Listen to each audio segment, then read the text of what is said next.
每天一点心理学，了解自己，看见他人。你好，这里是心灵时空。今天想跟大家分享的是，如何让自己变得元气满满。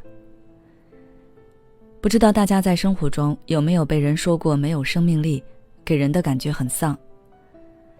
前不久我的一位朋友就被他的母亲这样讲了。他说在和他妈妈视频的时候，妈妈看到他萎靡的状态，感觉很莫名，问他最近是不是工作压力大，太累了，又或者是不是生病了，不舒服，因为他看起来样子很不好。但他并没有生病，也没有不开心，就是很平常的状态。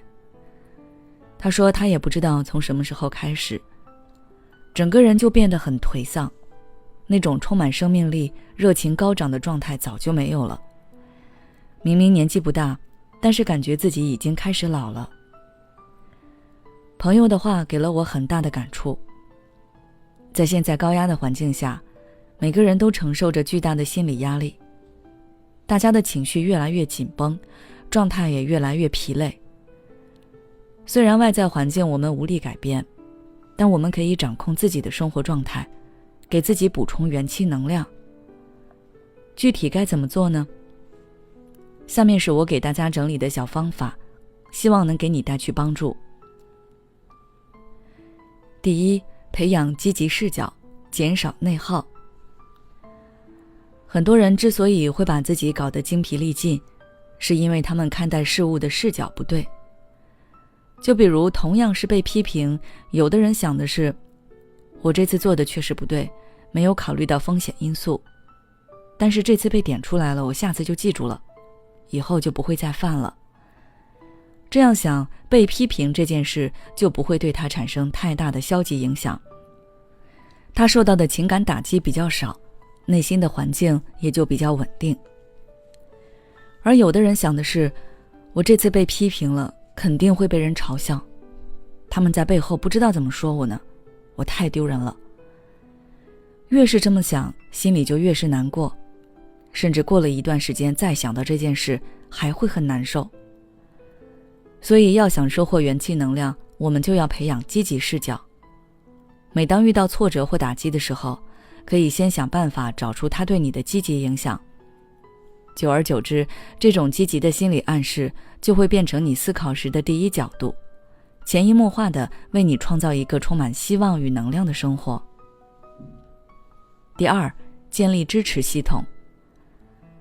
每个人都会有情绪低落的时候，但不同的是，元气满满的人，他们有自己应对 emo 的方式，他们会建立起自己的支持系统。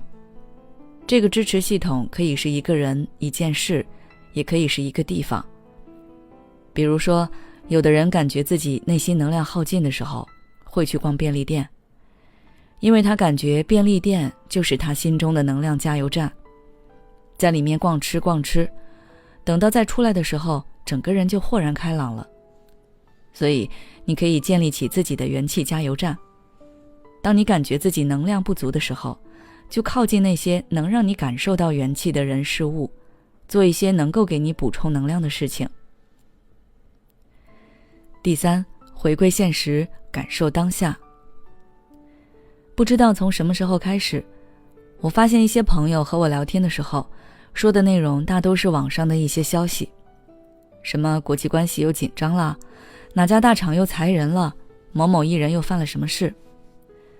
关注外界没有问题，但是这样可能也说明大家照顾自己的时间越来越少，因为你的视线都被互联网上那些遥远的事情吸引了，你没有精力去关注自己生活的细节，也忽略了自己的内心世界。而一个元气满满的人，一定是热爱着自己当下的生活的。比起每天躺在床上刷手机，他更愿意出去走走，看看风景，看看人，加强自己对生活的感受，发现生活中一些不经意的美好。这样的美好或许很微小，但带给人的满足却是持续的。所以大家平时没事可以出去走走看看，把自己的视线拉回到现实生活中来，认真感受当下的生活，或许你会收获不一样的体验。最后我想说，元气满满并不是说一个人每天每时每刻都保持12分的活力与热情，而是指拥有持续产生积极情绪的能力。无论遇到什么事情，难过之后我们都能治愈自己。希望我们每个人都能收获这样的力量。好了，今天的分享就到这里。如果你想了解更多内容，欢迎关注我们的微信公众号心灵时空。